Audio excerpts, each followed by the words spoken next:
जय गुरुजी। शुक्राना गुरुजी। गुरुजी के प्यारे भक्तों को कोटि कोटि नमन। गुरुजी का सत्संग और पावन वचन सुनकर मन शांत हो जाता है। सत्संग के दौरान गुरुजी ने बताया कि क्यों भटकता है मनुष्य, क्या है इसका समाधान। आओ गुरुजी का सत्संग सुनते हैं। इस सत्संग को पूरा सुनो और इस सत्संग को शेयर जरूर करें। और भक्तजनों को हाथ जोड़कर निवेदन है कि इस चैनल को सब्सक्राइब करें और हर रोज गुरुजी के सत्संग का लाभ उठाएं। सत्संग का माहौल अत्यंत दिव्य और शांतिपूर्ण था। भक्तजन प्रेम और श्रद्धा से भरे हुए थे। वातावरण में भजन कीर्तन की गूंज थी जो मन को शांति प्रदान कर रही थी। गुरुजी अपने आसन पर विराजमान थे। उनके मुख पर तेजस्विता थी और उनकी आंखों में ज्ञान की गहराई झलक रही थी। जब भक्तों ने अपने प्रश्नों के माध्यम से जिज्ञासा व्यक्त की तो गुरुजी ने बड़े सरल शब्दों में जीवन के गूढ़ रहस्यों को प्रकट किया। गुरुजी ने कहा, मनुष्य का मन एक चंचल घोड़े की तरह है। वह स्थिर नहीं रहता, हमेशा भटकता रहता है, कभी भूतकाल की स्मृतियों में तो कभी भविष्य की चिंताओं में। वर्तमान में टिकना उसके लिए सबसे कठिन कार्य है। उन्होंने आगे समझाया कि मनुष्य की यह भटकन अनायास नहीं होती। इसके कुछ निश्चित कारण होते हैं। पहला, इच्छाओं का अंतहीन चक्र। मनुष्य की इच्छाएं कभी समाप्त नहीं होती। एक इच्छा पूरी होती है तो दूसरी जन्म ले लेती है। यह अनवरत चलता रहता है और इसी के कारण मनुष्य अपने वास्तविक स्वरूप को भूल जाता है। गुरुजी ने कहा, इच्छाएं मन को अशांत करती हैं। इच्छाएं स्वयं में बुरी नहीं हैं, लेकिन जब हम उनकी पूर्ति में ही अपनी संपूर्ण शक्ति लगा देते हैं तब वे हमें भटका देती हैं। दूसरा, मोह और माया का प्रभाव। संसार में रहते हुए मनुष्य बाहरी जगत की वस्तुओं से आकर्षित होता है। वह मानता है कि धन, प्रतिष्ठा और भौतिक सुख ही जीवन का लक्ष्य है। इसी मोह में वे अपने वास्तविक आत्मस्वरूप को भूल जाता है। गुरुजी ने कहा, जिस प्रकार हिरण कस्तूरी की खोज में पूरे जंगल में भटकता रहता है, उसी प्रकार मनुष्य सुख की खोज में इधर उधर भागता रहता है, जबकि सुख उसके भीतर ही विद्यमान है। तीसरा, अहंकार और स्वार्थ। अहंकार भी मनुष्य की भटकन का एक बड़ा कारण है। जब व्यक्ति अपने अहंकार में डूब जाता है तो वह दूसरों को छोटा समझने लगता है। वह यह नहीं समझ पाता कि सत्य विनम्रता में बसता है, न कि अहंकार में। चौथा, अनिश्चितता और भय। मनुष्य को जीवन में हमेशा यह चिंता लगी रहती है कि आगे क्या होगा। वह अपने भविष्य को लेकर भयभीत रहता है। यह भय ही उसे एक क्षण में प्रसन्न करता है तो अगले ही क्षण दुखी कर देता है। पंचवा, संगति का प्रभाव। मनुष्य जिस संगति में रहता है वही उसके विचारों को गहराई से प्रभावित करती है। अगर वह बुरी संगति में रहता है तो उसका मन भी नकारात्मकता से भर जाता है और उसकी दिशा भटक जाती है। जब शिष्य ने गुरुजी से पूछा, गुरुदेव, यदि मनुष्य का स्वभाव ही भटकना है तो इससे बचने का उपाय क्या है? तब गुरुजी ने मुस्कुराते हुए उत्तर दिया, पहला, ध्यान और साधना। मन को नियंत्रित करने के लिए ध्यान सबसे बड़ा उपाय है। जब मन ध्यान में स्थिर होता है तब वह इधर उधर नहीं भटकता। प्रतिदिन ध्यान करने से आत्मिक शांति मिलती है और जीवन में स्थिरता आती है। दूसरा, विवेक का विकास। मनुष्य को विवेक से कार्य करना चाहिए। उसे यह समझना चाहिए कि कौन सी चीज वास्तविक है और कौन सी मिथ्या। जो भी वस्तु नाशवान है वह सच्ची नहीं हो सकती। अतः हमें नाशवान चीजों में सुख खोजने की अपेक्षा आत्मा के आनंद को खोजना चाहिए। तीसरा, संतोष और स्वीकृति। जो कुछ हमें मिला है उसमें संतोष रखना चाहिए। संतोष ही वास्तविक संपत्ति है। जीवन में कई बार चीजें हमारी इच्छा के अनुसार नहीं होती, लेकिन अगर हम उन्हें स्वीकार करना सीख लें तो मन शांत रहेगा। चौथा, सत्संगति और सत्संग। अच्छी संगति मन को स्थिर रखती है। जब हम सज्जनों और संतों की संगति में रहते हैं तो उनका प्रभाव हमारे जीवन में सकारात्मक बदलाव लाता है। इसीलिए सदैव अच्छे लोगों के साथ रहना चाहिए। पंचवा, सेवा और परोपकार। स्वार्थ मनुष्य को भटकाता है जबकि परोपकार उसे सही मार्ग दिखाता है। जब हम किसी और की भलाई करते हैं तो हमारा मन अपने स्वार्थ से ऊपर उठ जाता है। सेवा भाव से किया गया कार्य हमें शांति और स्थिरता प्रदान करता है। छठा, नाम स्मरण और भजन कीर्तन। भगवान के नाम का स्मरण मन को स्थिर करने का सबसे सरल तरीका है। जब भी मन व्याकुल हो तो भगवान का नाम लो, भजन गाओ, कीर्तन करो। इससे मन धीरे धीरे शांत होने लगेगा। मनुष्य का भटकना स्वाभाविक है, लेकिन इसे रोका जा सकता है। जैसे एक पतंग डोर से बंधी होती है और नियंत्रित रहती है, वैसे ही यदि हम ज्ञान, ध्यान, सेवा और सत्संग के धागों से बंध जाए तो यह मन हमें कहीं भटकने नहीं देगा।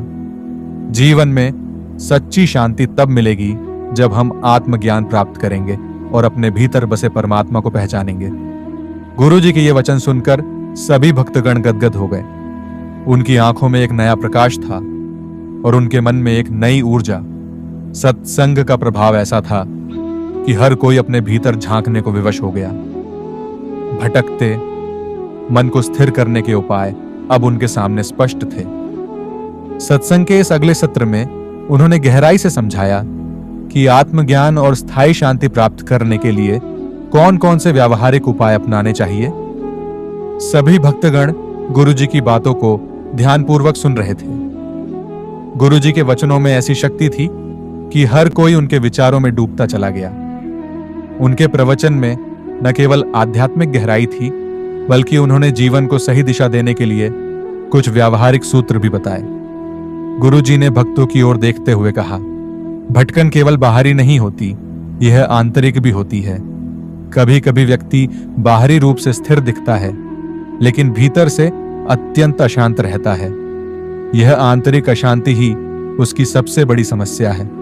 गुरु जी ने इसे समझाने के लिए एक सुंदर कथा सुनाई। एक बार एक राजा ने अपने मंत्री से पूछा, मैं सदा अशांत रहता हूं, जबकि मेरा एक दरबान बहुत प्रसन्न दिखाई देता है। इसका कारण क्या है? मंत्री ने उत्तर दिया, महाराज, इसका उत्तर जानने के लिए आपको एक कार्य करना होगा। कृपया इस दरबान को 99 स्वर्ण मुद्राएं भेंट कर दीजिए। राजा ने ऐसा ही किया। जब दरबान को 99 स्वर्ण मुद्राएं मिली तो वह बहुत प्रसन्न हुआ, लेकिन फिर उसने सोचा, अगर मेरे पास एक और स्वर्ण मुद्रा आ जाए तो यह संख्या 100 हो जाएगी। बस उसी दिन से उसकी शांति भंग हो गई। वह हर समय एक और स्वर्ण मुद्रा जोड़ने की चिंता में रहने लगा। उसकी वही स्थिति हो गई जो राजा की थी, चिंता, तनाव और असंतोष। गुरुजी ने मुस्कुराते हुए कहा, मनुष्य इसी 99 क्लब में फंस जाता है। वह सोचता है कि जब उसे थोड़ा और मिलेगा तब वह संतुष्ट हो जाएगा, लेकिन वह थोड़ा और कभी पूरा नहीं होता। इसीलिए मनुष्य को समझना चाहिए कि संतोष ही सबसे बड़ा धन है। भक्तों में से एक ने पूछा, गुरुजी, आत्मज्ञान प्राप्त करने के लिए हमें क्या करना चाहिए? गुरुजी ने उत्तर दिया, पहला, स्वाध्याय, आत्म अवलोकन और अध्ययन। आत्मज्ञान प्राप्त करने के लिए व्यक्ति को स्वाध्याय करना चाहिए। यह 2 प्रकार से संभव है, आध्यात्मिक ग्रंथों का अध्ययन और आत्मनिरीक्षण।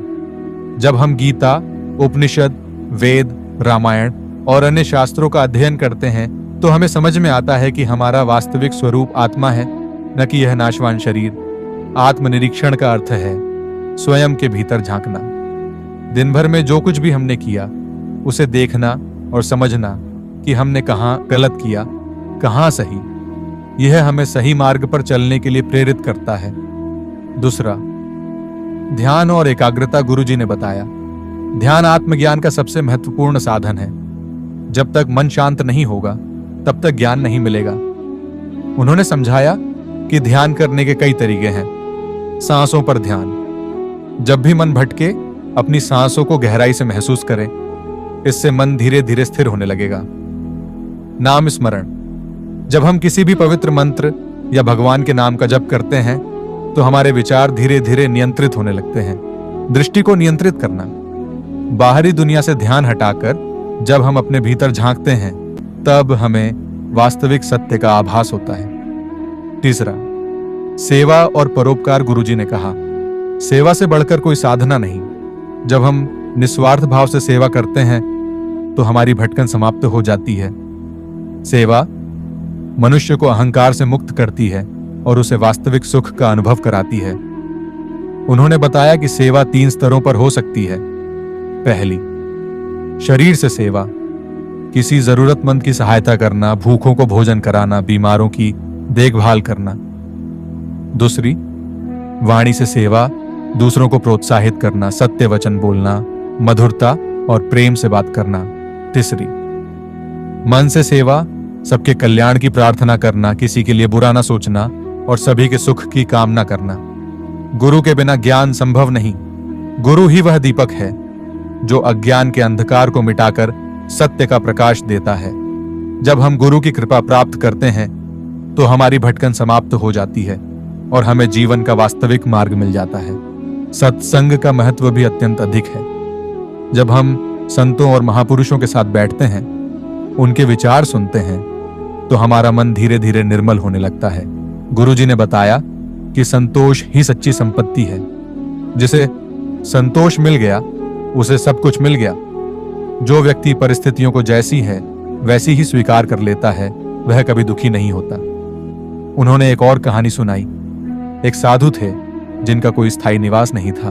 वे जहां जाते वहीं रहते और जो मिल जाता वही खा लेते। किसी ने उनसे पूछा, आप इतनी कठिन जीवन शैली में भी हमेशा आनंदित क्यों रहते हैं? साधु ने उत्तर दिया, क्योंकि मैं जो है उसे स्वीकार कर लेता हूं। अगर खाने को मिल गया तो अच्छा है, नहीं मिला तो भी अच्छा है। यही संतोष है। गुरुजी ने प्रवचन का समापन करते हुए कहा, मनुष्य का जीवन एक यात्रा है। इसमें भटकन स्वाभाविक है, लेकिन जो व्यक्ति आत्मज्ञान की ओर बढ़ता है वह इस भटकन से मुक्त हो जाता है। ध्यान, सेवा, संतोष, स्वाध्याय और गुरु कृपा के द्वारा हम इस संसार के मोह और भ्रम से मुक्त होकर वास्तविक शांति प्राप्त कर सकते हैं। सभी भक्तों के चेहरे पर एक नई ऊर्जा थी। उनके हृदय में आत्मज्ञान की दिशा में चलने की प्रेरणा जाग चुकी थी। सत्संग समाप्त हुआ, लेकिन गुरुजी के वचन सभी के जीवन में एक अमिट छाप छोड़ गए। अब वे समझ चुके थे कि शांति बाहर नहीं बल्कि स्वयं के भीतर ही है। जय गुरुजी। शुक्राना गुरुजी। गुरुजी के प्यारे भक्तों, आज का सत्संग आपको कैसा लगा? कृपया कमेंट करके जरूर बताएं। इस सत्संग को अपने रिश्तेदारों और प्रियजनों के साथ साझा करें ताकि उनकी आत्मा भी परमात्मा से जुड़ सके। यदि आपके मन में कोई उलझन है तो उसे हमारे साथ साझा करें। हम आपके मन की उलझन को सत्संग के माध्यम से समाधान लाने का हर संभव प्रयास करेंगे। शुक्राना गुरुजी।